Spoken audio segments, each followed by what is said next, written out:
ஒரு சின்னத்தோட அர்த்தம் எப்படி முழுசா தலைகீழா மாற முடியும்னு என்னைக்காவது யோசிச்சிருக்கீங்களா? இன்னைக்கு நாம அப்படிப்பட்ட ஒரு கதையத்தான் பார்க்க போறோம். ஒரு காலத்துல உச்சக்கட்ட அவமானமா பார்க்கப்பட்ட ஒரு விஷயம் எப்படி மகிமையோட அடையாளமா மாறுச்சுங்கிற அந்த நம்ப முடியாத பயணத்தை பத்தி தான் நாம இப்ப தெரிஞ்சுக்க போறோம். இந்த பயணத்தை ஆரம்பிக்கிறதுக்கு முன்னாடி நாம பண்டைய ரோம்ல நிலவின ஒரு கொடூரமான யதார்த்தத்தை புரிஞ்சுக்கணும். டாக்டர் கிரேக் கேனர் சொல்ற மாதிரி சிலுவையில அறையறதுங்கிறது சும்மா ஒரு மரண தண்டனை கிடையாது. அது ஒருத்தர பொது இடத்துல ரொம்ப கேவலப்படுத்தி தாங்க முடியாத வலிய கொடுத்து சாகடிக்கிறதுக்காகவே வடிவமைக்கப்பட்ட ஒரு முறை. முதல்ல இந்த சிலுவைய எப்படி அவமானத்தோட ஒரு சக்தி வாய்ந்த கருவியா பயன்படுத்தினாங்கன்னு பார்க்கலாம். இது ஒரு மனுஷனோட உடம்ப மட்டும் சிதைக்கல, அவங்களோட சுயமரியாதையும் கண்ணியத்தையும் மொத்தமா சிதைக்கிறதுக்காகவே இருந்துச்சு. இதுல இருக்கிற விவரங்களை கேட்டாலே நமக்கு மனசுக்கு ரொம்ப கஷ்டமா இருக்கும்.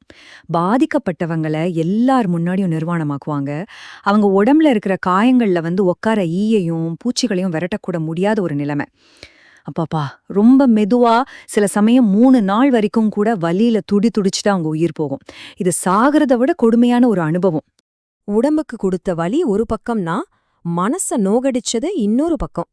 இயேசு அனுபவிச்ச கேலி கிண்டல பத்தி இப்போ நாம கொஞ்சம் விரிவா பார்க்கலாம். இது ஏதோ தற்செயலா நடந்த ஒரு விஷயம் இல்ல.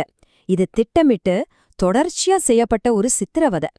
இந்த கேலி பாத்தீங்கன்னா 3 தனித்தனி கட்டமா நடந்திருக்கு. ஒவ்வொரு ஸ்டேஜ்லயும் வேற வேற ஆட்கள் அவரை கேலி செஞ்சாங்க. அதனால அந்த அவமானம் இன்னும் அதிகமாச்சு. முதல்ல காவலர்கள், அப்புறம் ரோமானிய வீரர்கள், கடைசியா மத தலைவர்கள், போற வர்ற ஜனங்க, ஏன் கூட அறையப்பட்ட குற்றவாளிகள்னு எல்லாரும் இதுல பங்கெடுத்தாங்க. ரோம வீரர்கள் அவரை கிண்டல் பண்ண என்னெல்லாம் செஞ்சாங்கன்னு பாருங்க. ஒரு பழைய சிவப்பு துணியை எடுத்து ராஜாவோட மாதிரி போட்டாங்க. முள்ளால ஒரு கிரீடம் செஞ்சு தலையில வச்சாங்க. ஒரு சாதாரண மூங்கில் தடிய செங்கோல்னு சொல்லி கையில கொடுத்தாங்க. அப்புறம் யூதர்களின் ராஜாவே வாழ்க அப்படின்னு சொல்லி கிண்டலா வணங்குனாங்க.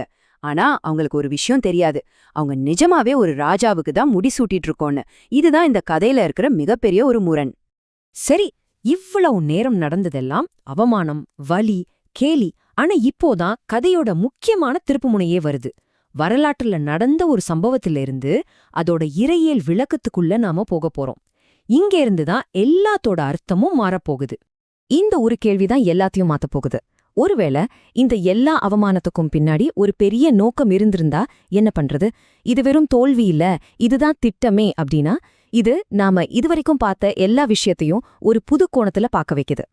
இதுக்கு பதில் பைபிள்ல எபிரேயர் புத்தகத்துல இருக்கு. அதுல என்ன சொல்லப்பட்டிருக்குன்னா, அவர் இந்த அவமானத்தை ஒரு பொருட்டாவே நினைக்கல.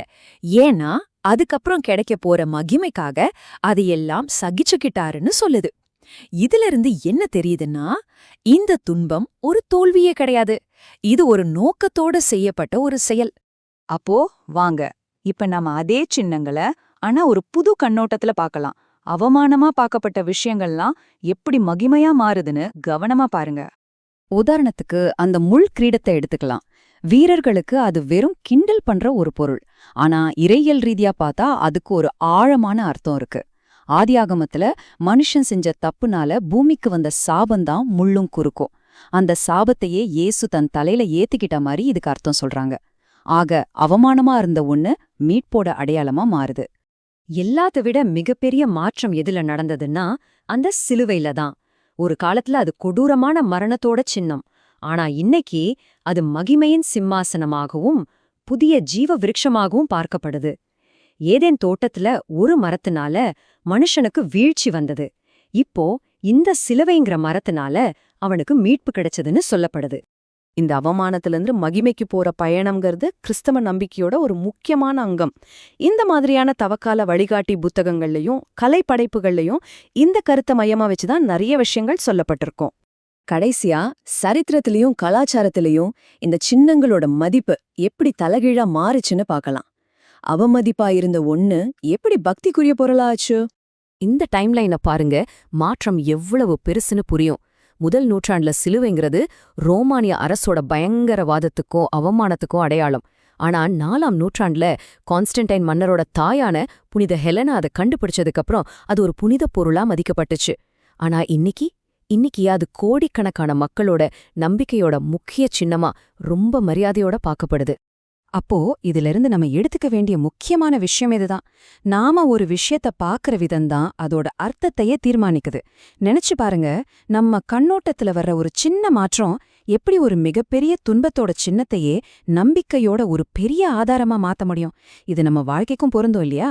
இத பத்தி கொஞ்சம் யோசிச்சு பாருங்க.